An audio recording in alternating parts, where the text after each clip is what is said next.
ఛార్జింగ్తో పాటు ఇది సోలార్తో ఒక 20 కిలోమీటర్స్ ఎక్స్ట్రా తిరుగుతాం. ఇట్లా ఛార్జ్ 40 కిలోమీటర్స్ తిరుగుతాం. ఏ బ్యాటరీ ఇది 48 వోల్టేజ్. సొంతంగా మీరే తయారు చేస్తారా? ఇక్కడేమో సోలార్ బ్యాటరీ సపరేట్ ఇవ్వడం. నైస్.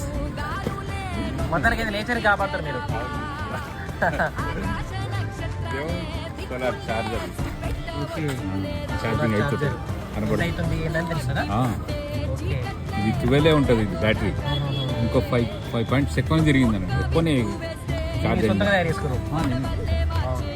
శాస్త్రవేత్తలు ఎక్కడో లేరు, మన ఇండియాలో మన తెలంగాణలో కూడా ఉన్నారు. ఏం పేరు సార్ మీ పేరు? షరీఫ్. ఇది 20 40 వోల్టేజ్ వస్తుంది. ఇది 48 వోల్టేజ్. కంప్లీట్గా సోలార్ మీద ఛార్జింగ్ పెడతాం. ఛార్జింగ్ పెట్టుకుని టోటల్గా నడపాలి. ఇప్పుడైతే 50% 50% మనకు ఛార్జింగ్ అవుతుంది. 50% సోలార్ మీద